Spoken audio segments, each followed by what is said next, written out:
ખેસમાં કેવું લાગી રહ્યું છે? ખેસમાં એકદમ મુક્તિ અનુભવું છું આજે અહીંયા. આદરણીય વડાપ્રધાન નરેન્દ્રભાઈનો સૈનિક છું.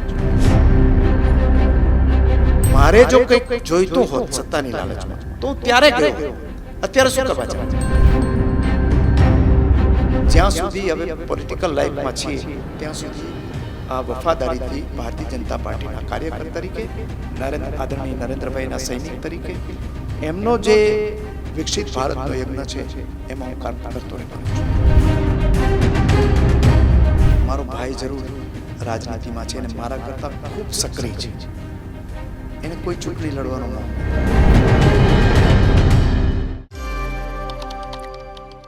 નમસ્કાર, હું છું ગોપી ઘાંગર. આપ જોઈ રહ્યા છો નિર્ભય ન્યૂઝ. ચર્ચા ખૂબ થઈ રહી છે છેલ્લા 2 દિવસથી, પણ વધારે વાત નહીં કરું, સીધા ઇન્ટ્રોડ્યુસ કરું છું આજના ગેસ્ટ સાથે. આપણી સાથે અત્યારે અર્જુન મોઢવાડિયાજી જોડાયા છે. અત્યાર સુધી કોંગ્રેસના નેતા હતા, છેલ્લા 40 વર્ષથી આજે ભારતીય જનતા પાર્ટીના નેતા છે અને ભારતીય જનતા પાર્ટીનો ખેસ પહેરીને બેઠા છે. સર, પહેલો તો સવાલ મારો એ જ છે, આ ખેસમાં કેવું લાગી રહ્યું છે? ખેસમાં એકદમ મુક્તિ અનુભવું છું આજે હું અહીંયા. અને જે નવા ઘરમાં ગયો છે એની આ ઓળખ છે. અને ઓળખ આ જેમ પહેલાં હતી એમ આ જીવનભર હવે ઓળખ રહેવાની છે. ભારતીય જનતા પાર્ટીનો આજે કાર્યકર છું અને આદરણીય વડાપ્રધાન નરેન્દ્રભાઈનો સૈનિક છું. અને એમાં જે વિકસિત ભારતનું સ્વપ્ન છે, દેશને અહીંયા વિશ્વની મહાસત્તા બનાવવાનું અને દેશને $5 ટ્રિલિયન ઇકોનોમી બનાવવાનું, એ સ્વપ્નમાં એક કાર્યકર તરીકે જે ભૂમિકા આવશે એ કરીશ. અને અત્યારે હું ઘણો બધો મુક્તિ અનુભવી રહ્યો છું અને મોકળાશ છે અહીંયા. તમે કહી રહ્યા છો કે એક કાર્યકર તરીકે મુક્તિ અનુભવી રહ્યો છું. એક માણસ તરીકે તમારા વિસ્તારના લોકોના મુદ્દા તમે અત્યાર સુધી ઉપાડતા આવ્યા છો. ત્યાં તમે એક જ્ઞાન સહાયકોનો મુદ્દો હોય તો પણ અર્જુન મોઢવાડિયા બોલતા હતા, સરકારની વિરુદ્ધમાં બોલવાનું હોય તો પણ અર્જુન મોઢવાડિયા બોલતા હતા. તો શું એક કાર્યકર મહત્વનો છે કે એક સામાજિક કાર્યકર્તા તરીકે એક નેતા મહત્વનો છે જે લોકોના મુદ્દાને ઉપાડે છે? જો બંને મહત્વના છે. જે પાર્લામેન્ટરી ડેમોક્રેસીમાં આપણે ત્યાં 2 ભૂમિકા હોય છે. બંધારણીય ભૂમિકા છે. એક બંધારણીય ભૂમિકા એવી છે કે તમે મેજોરિટી મેળવો, સરકાર બનાવો અને સરકારની અંદર તમે કામ કરો. સરકારની તમારે જે વિરોધ પક્ષમાં બીજો નંબર આવે એ વિરોધ પક્ષમાં હોય અને એમણે સરકારની અંદર જે કંઈ ખામીઓ છે શોધીને માઇક્રોસ્કોપ લઈને એને બહાર લઈ આવવાની અને સરકારને જાગૃત રાખવાની. બંને બંધારણની જવાબદારી છે. મેં જીવનના મહત્ત્વના વર્ષો, વિરોધ પક્ષની ભૂમિકા એટલે કાંટાળો પદ છે, ત્યાં સામા પ્રવાહે જવાનું. અને એમાંય મેં તો 20 વર્ષ કોંગ્રેસનું નેતૃત્વ કર્યું અને એ પણ દેશના દિગ્ગજ નેતાઓ સામે. એ વખતે, આજે તો વૈશ્વિક નેતા થઈ ગયા આદરણીય નરેન્દ્રભાઈ, પણ એ વખતે દેશના દિગ્ગજ નેતા હતા. એ મુખ્યમંત્રી હતા અને આદરણીય અમિતભાઈ દેશના ગૃહમંત્રી હતા. એ વખતે ભૂમિકા ભજવી અને એમાં મારા ભાગમાં જે રોલ હતો, બંધારણે મને આપેલો હતો, એ મેં અદા કર્યો છે. એટલે એમાં મને અફસોસે નથી કોઈ જાતનો. અને એ આટલો જે હાર્ડ ક્રિટિક સરકારનો હોવા છતાં મારા પક્ષમાંથી મને ક્યારેક જાકારો મળ્યો છે, પણ ભારતીય જનતા પાર્ટીમાં તો પ્રવેશ પહેલાં અને પછી મને કોઈ જાતનું હું બહારથી આવું છું એવું ક્યારેય લાગવા દીધું નથી આજે. અને એના કરતાં બંને નેતાઓને જ્યારે આજે મારા જેવા નેતાની ગુજરાતમાં જરૂર નથી, બીજે ક્યાંક હશે ક્યાંક. આજે ગુજરાતની તો 156 સીટો છે, તોતિંગ બહુમતી છે, રેકોર્ડ બ્રેક બહુમતી મળે. 26માંથી 26 આવેલી છે અને 26માંથી 26 અર્જુન મોઢવાડિયા અહીંયા હોય કે ત્યાં હોય તો પણ આવવાની છે. છતાં મને આવકાર આપવામાં આવ્યો ઉદારતાથી અને એ આવકારને આદરણીય પ્રધાનમંત્રી નરેન્દ્રભાઈ અને આદરણીય HM અમિતભાઈ બંનેએ મંજૂરી આપી અને આદરણીય JP નડ્ડાજી, આદરણીય CR પાટીલજી અને આદરણીય ભૂપેન્દ્રભાઈએ મને અહીંયા પ્રવેશ આપ્યો. એટલે હું એમનો આભાર માનું છું કે આટલી રાજકીય પક્ષોની અંદર આ પ્રકારની ઉદારતા હોવી જોઈએ કે ક્રિટિક ભલે હોય પણ એમાં શક્તિ કોઈક જગ્યાએ કોઈક પ્રકારની પડી હશે તો આપણે એનો એ કાર્યકર તરીકે ઉપયોગ કરીશું અહીંયા. એટલે હું બંનેનો આભાર, બધાનો આભાર માનું છું. સર, તમે કહી રહ્યા છો ક્રિટિક ભલે હોય, એટલે હવે તમે કહી રહ્યા હતા કે વિપક્ષમાં હતો ત્યારે ક્રિટિક તરીકેની ભૂમિકા અદા કરતો હતો, તો શું આ હું કહી શકું, એવું માની શકે અને લોકો એવું માની શકે કે આ સત્તાની લાલચ છે માટે અર્જુનભાઈ ભારતીય જનતા પાર્ટીમાં છે? જ્યારે હું ચૂંટાયો ત્યારથી આજ દિવસ સુધી મેં ક્યારેય સત્તા કેવી હોય જોઈ નથી, ક્યારેય નથી જોઈ.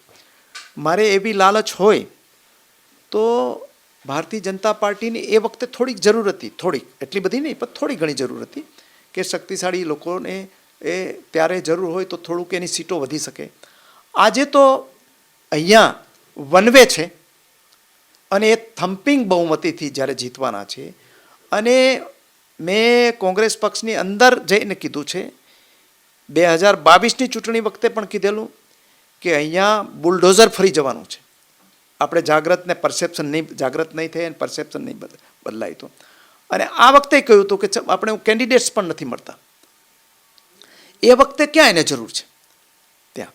એટલે એવું નથી કે મારે કારણે કંઈક બદલાવ લઈ આવવાનો છે, પણ છતાં એમને લાગ્યું કે શક્તિશાળી માણસોને આ કાયમ જરૂર પક્ષને પડતી હોય છે, એ કારણસર કદાચ લીધું હશે. બાકી હું કંઈ બદલાવ લઈ આવી શકું, ઇલેક્ટોરલી મારી જરૂર છે એવું નથી. બીજા રાજ્યોમાં કોઈક જગ્યાએ હશે તો એ કારણસર થતું હશે. અને બીજું, મારે જો કંઈક જોઈતું હોત સત્તાની લાલચમાં તો હું ત્યારે ગયો હોત. અત્યારે શું કરવા જાઉં?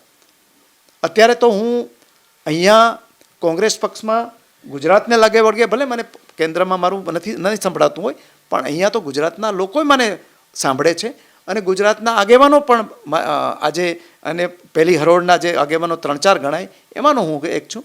એટલે કોઈક એવું કારણ બન્યું કે જ્યાં હું કશું પ્રદાન ન કરી શકું, એ કારણસર આજે અહીંયા આવ્યો છું. અને જ્યાં સુધી હવે પોલિટિકલ લાઈફમાં છીએ ત્યાં સુધી આ વફાદારીથી ભારતીય જનતા પાર્ટીના કાર્યકર તરીકે, આદરણીય નરેન્દ્રભાઈના સૈનિક તરીકે, એમનો જે વિકસિત ભારતનો યજ્ઞ છે એમાં હું કામ કરતો રહેવાનો છું. તમે કહી રહ્યા છો કે કંઈક પ્રદાન ન કરી શક્યા માટે તમે ભારતીય જનતા પાર્ટીમાં જોડાયા, તો શું પ્રદાન ન કરી શક્યા? જનતા માટે ન કરી શક્યા, પોતાના માટે ન કરી શક્યા, કે પાર્ટી માટે ન કરી શક્યા? જો મારો જીવન જ્યારથી મેં રાજનીતિમાં પ્રવેશ કર્યો ત્યારથી તમામ બીજી બાબતોમાંથી, દુનિયાવી બાબતોમાંથી હું સંપૂર્ણપણે મારી જાતને બહાર લઈ લીધી છે. એ કશું નહોતું અહીંયા. પણ તમે રાજનીતિમાં એક મકસદ લઈને આવતા હોય છે કે હું મારા જિલ્લાને, મારા મત વિસ્તારને, મારા ગામને હું કંઈક આપું, મારા રાજ્યને કંઈક આપું, અને મારે કારણે કશો બદલાવ લઈ આવે. અને એ બદલાવ તમે વિરોધ પક્ષમાં રહીને પણ કરી શકો અને શાસક પક્ષમાં રહીને વધારે સારી રીતે કરી શકો. હવે જ્યારે મને એ શ્રદ્ધા ઉઠી ગઈ કે અમે કોંગ્રેસ પક્ષના કાર્યકર તરીકે, આગેવાન તરીકે, અથવા તો એક પાર્ટી તરીકે અમે જનતાથી ખૂબ દૂર નીકળી ગયા છે. જનતાના જે સ્પંદનો છે એ ઝીલવામાં અમે પાછળ પડ્યા છે, અથવા તો એના અવાજને અમે શું છે એ સમજવાની શક્તિ નથી રહી. કોનામાં કઈ શક્તિ છે એ પારખવાની નેતૃત્વ પાસે જ્યારે શક્તિ ન રહીએ ત્યારે એ ત્યાં રહી અને સમય વેડફવાનો કશો અર્થ નહોતો. અને આની સામે આટલો સારું કામ થતું હોય ત્યારે લાંબા મનોમંથન પછી જોડાયો છું અહીંયા. મારા માટે બહુ સહેલો નિર્ણય એટલા માટે નહોતો કે જે ઘરનું નિર્માણ કર્યું હોય એ ઘર ખાલી કરીને જતું રહેવું પડે. ભાડે લીધેલું ઘર પણ ઘણી વખતે છોડવું, માણસોને મેં રડતા જોયા છે કે સારા પાડોશીઓ છે, સારું ઘર હતું, એમાંથી નીકળવું કેવી રીતે. આ જે ગુજરાત કોંગ્રેસનું ભવન છે એનું નિર્માણ મેં કરાવેલું છે અને આખા દેશમાં એની પ્રશંસા થઈ હતી. એવા જિલ્લા કક્ષાના ભવનો નિર્માણ કરેલા છે, એવા કેટલાય ટ્રેન્ડ મેં સેટ કર્યા છે. આ બધું છોડીને આવવું પડ્યું મારે. એ જે એમાંથી નીકળ્યો એને જ ખબર પડે. પણ કેટલી પીડા ત્યાં આપી હશે કે જેને કારણે મારે આ છોડવું પડ્યું. મને કોઈ ગુજરાતના કોઈ કાર્યકરો કે ગુજરાતના કોઈ આગેવાનોની સામે ફરિયાદ નથી, પણ કોઈકને કોઈક જગ્યાએ ક્યાંક ઓળખ કરવામાં ભૂલ થઈ હશે એને કારણે આ નિર્ણય કરવો પડ્યો. તમે કહી રહ્યા છો ક્યાંક ઓળખવામાં ભૂલ થઈ હશે, પણ અને દુઃખ છે કે કોંગ્રેસ છોડ્યું તમે? હું અત્યારે તો હળવાશ અનુભવું છું, પણ જ્યારે નિર્ણય કર્યો ત્યારે થોડો અઘરો લાગતો હતો. અચ્છા, અઘરો કેમ લાગતો હતો? અઘરો હંમેશા મેં કહ્યું એમ, કોઈ એક ઘર જે તમે બનાવ્યું હોય એમાંથી છોડવાની ઈચ્છા ક્યારેય ન થાય, ક્યારેય કોઈને ન થાય. અને એ એટલો લગાવ તો એ સંસ્થા પ્રત્યે રહેવો જોઈએ. પણ પછી મક્કમતાથી નક્કી કર્યું કે આ હવે અહીંયા રહેવાથી હું કંઈ કન્ટ્રીબ્યુટ કોઈને કરી શકતો નથી. એટલે પછી મેં નિર્ણય લઈને બહાર આવ્યો છું. પણ તમે જે ઘરમાં ગયા છો એ ઘરની અંદર તમે જે એ ઘરના જે માલિક કહેવી શકાય કે જે કરતા ધરતા કહી શકાય એવાને રંગાબિલ્લા કહેતા હતા. મેં ક્યારેય નથી કહ્યું. તમારી એ સ્પીચ છે. નહીં, મેં કીધું હોય તો હું આજે જેલમાં હોય. આજે આ શબ્દો વાપરવા કોઈ માટે એ પોસિબલ જ નથી.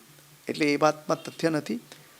મારી હંમેશા રજૂઆતો જે છે એ રજૂઆતો હંમેશા મુદ્દા આધારિત રહી છે, આંકડા આધારિત રહી છે. અને આવી બાબતની મેં ક્યારેય નથી કર્યું. એને કારણે જ આજે મારા ઉપર 151નો કેસ નથી. મને કોઈ દિવસ ઇલેક્શન કમિશનની નોટિસે નથી મળી ક્યારેય. એટલે અને એ અહીંયા રેકોર્ડ ઉપર છે. બધા એમ કહે છે કે કોઈ દબાવવામાં આવે છે, એજન્સીઓ અને પોલીસનો દુરુપયોગ. નાના કાર્યકર્તાઓમાં ક્યાંક કોઈક નીચેના લેવલ થતું હોય, એમાં હું ના નથી કહેતો. પણ મારા સહિતના કોઈ કોંગ્રેસના નેતા ઉપર અહીંયા કોઈ કેસ નથી થયો. એનો મતલબ એવો છે કે તમારે કોઈ દિવસ અહીંયા જે ખોટા કામોમાં હોય, જે ધંધા રોજગારની અંદર ભ્રષ્ટાચારો કરતા હોય, તો એને કોઈક દિવસ જેલમાં જવું પડે. ઈડી આવે ને ઇન્કમટેક્સ આવે. કોઈ ક્રિમિનલ ઓફેન્સ કોઈએ કર્યો હોય તો એને ત્યાં CBI પણ આવે ને પોલીસ પણ આવે. મારે ત્યાં કોઈ દિવસ પોલીસ નથી આવી. આટલો હાર્ડ ક્રિટિક હોવા છતાંય મને કોઈ ડરાવવાની કોશિશે નથી કરી. હું ક્યારેય ડર્યો પણ નથી કોઈ દિવસ. શક્તિભાઈ ગઈકાલે પ્રેસ કોન્ફરન્સ કરી અને શક્તિભાઈએ પ્રેસ કોન્ફરન્સમાં કીધું કે ભારતીય જનતા પાર્ટીને એવી શું જરૂર પડી કે જ્યાં આગળ રંગાબિલ્લા જેવા શબ્દ બોલ્યા હતા. નંદો તમારો બહુ ફેમસ થયેલો જે શબ્દ તમે કહ્યો હતો, જે તમારી પબ્લિક સ્પીચની અંદર હતો, એ સિવાય પણ તમે ઘણું બધું બોલ્યા છે જે સવારથી આજે મીડિયામાં ટ્રેન્ડ થઈ રહ્યું છે. જે શબ્દ તમે બોલ્યા છો અને જે શબ્દ જે પાર્ટીના નેતાઓ માટે તમે જે નેતાગીરી માટે બોલ્યા છો, એને લઈને હવે તમે શું વિચારી રહ્યા છો? અત્યારે તમારા મનમાં શું એ વસ્તુને લઈને વિચાર? આ પહેલાં તો વાત એ છે કે આ શબ્દો બોલ્યા હોય એ મેં કીધું એમ એક ક્રિમિનલ ઓફેન્સ છે. કોઈ વ્યક્તિઓ માટે ક્યાંય કીધું નહીં, કોઈ સિમ્બોલિકલી કોઈના માટે વાત થઈ હોય, એ જુદી વસ્તુ છે. એમાં તથ્ય નથી. પહેલી વાત એ. બીજી વાત એ છે કે આ તમે જો એમ કહેતા હોય, જે લોકો એમ કહે છે કે હું આવું કરતો હતો, તો તમે એને ગુમાવ્યા શું કરવા? એની આત્મખોજ તો એને કોઈ કરવી જોઈએ. શું કરવા મારા જેવા વ્યક્તિને ગુમાવ્યા? શું કારણ શું હતું તમારે? શું એવી ખામી હતી? એવું એના માટે કોઈએ પણ આત્મખોજ કરી છે ખરી ક્યારેય? અહીંયા નહીં, હું તો ત્યાંની વાત કરું છું કે કોઈક જગ્યાએ તો ક્યાંક કચાશ રહી હશે, ક્યાંક ઓળખવામાં થાપ ખાધી હશે. અથવા તો હું જ્યારે નેતૃત્વ કરતો હતો ત્યારે અહીંયા મજબૂત વિરોધ પક્ષ ગણાતો હતો હિન્દુસ્તાન લેવલે, અને આજે તમે વિરોધ પક્ષ જ ન રહ્યો એવું થયું. એનું કારણ શું હતું? એ સૌએ આત્મખોજ કરવાની જરૂર છે અહીંયા. અને હું જરૂરથી હાર્ડ ક્રિટિક હતો, એમાં કોઈ સવાલ જ નથી. હાર્ડ ક્રિટિક હતો જ, અને એ મારી ભૂમિકા હતી. એ ભૂમિકામાં મેં કર્યું છે જે મારે જે કહેવા જોવું જે હોય. આ ચાલુ વિધાનસભામાં હું બોલ્યો છું. જે મારે સરકારની જે ખામીઓ શોધીને લઈ આવવાની હતી, અને સરકારે એનો જવાબ આપ્યો છે. એ ભૂમિકા હતી મારી. તો એ ભૂમિકા ભજવતા હતા. અને હવે કેમ તમે કેમ આમાં તમારામાંથી કોઈ આ ભૂમિકા નથી ભજવી શકતા? એનું કારણ શું છે? આજે 17 સીટ માંડ આવી, 26માંથી 0 સીટ આવી. નગરપાલિકાઓ ગઈ, જિલ્લા પંચાયત ગઈ, તાલુકા પંચાયત ગઈ. કોણે આત્મખોજ કરી? મેં તો કરી હતી. મેં ક્યારેક જવાબદારી પણ સ્વીકારી છે અહીંયા. અત્યારે કેમ નથી થતું? હા સર, તમારા જ ઇન્ટરવ્યૂમાં 10 દિવસ પહેલાં મેં જ ઇન્ટરવ્યૂ કર્યો હતો, અને એ ઇન્ટરવ્યૂમાં જ તમે કહ્યું હતું કે મારે મારા દીકરાને સેટ નથી કરવાનું, એટલે મારે ભારતીય જનતા પાર્ટી જોઈન્ટ નથી કરવાનું. એટલે આજે મારે એવું માનવાનું કે ભારતીય જનતા પાર્ટી જોઈન કરી એટલે તમારે તમારા દીકરાને સેટ કરવાનો. આ કોઈ મજબૂરી છે, કોઈ રાજનીતિક ગોલ છે કે પછી અર્જુનભાઈની પોતાની ચોઈસ છે? જો મેં એ પ્રશ્નને જરાક ટ્વિસ્ટ કરીને પૂછ્યો છે.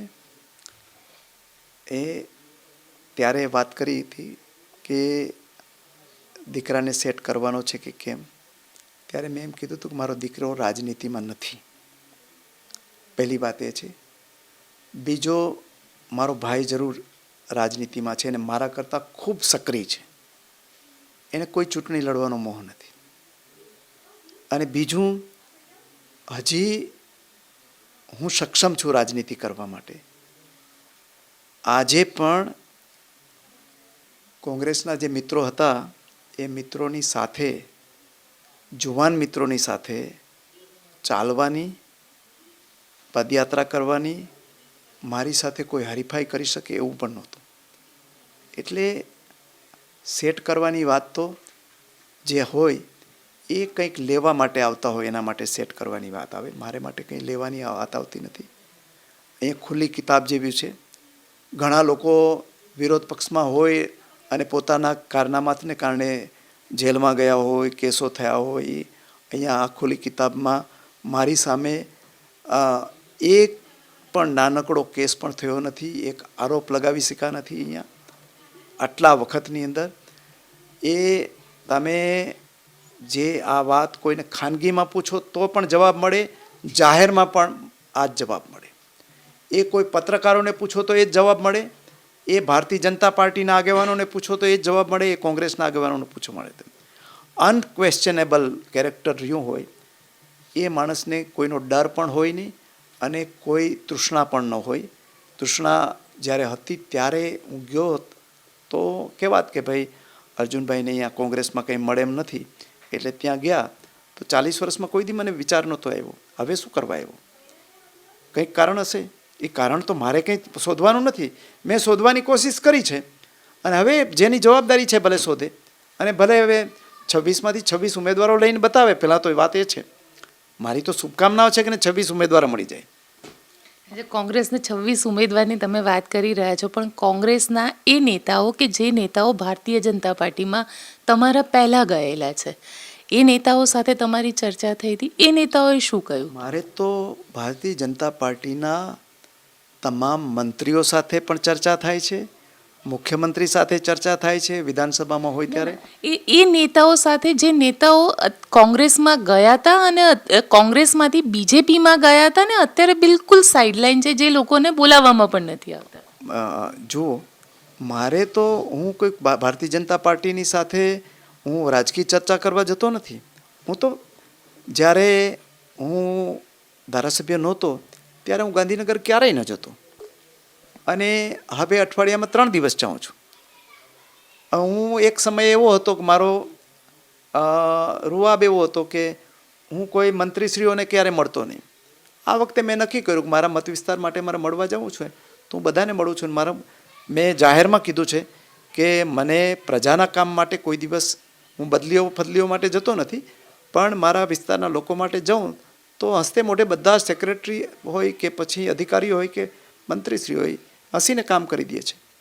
મેં એ બાબતની પબ્લિકલી ક્યારે ફરિયાદ નથી કરી કે આ અમારું કામ નથી કરતા એમ. મને એક પત્રકારે મુખ્યમંત્રીની હાજરીમાં, પ્રદેશ પ્રમુખની હાજરીમાં એમ પૂછ્યું કે તમને આ મુખ્યમંત્રી કેવા લાગે છે, જ્યારે હું કોંગ્રેસમાં હતો ત્યારે.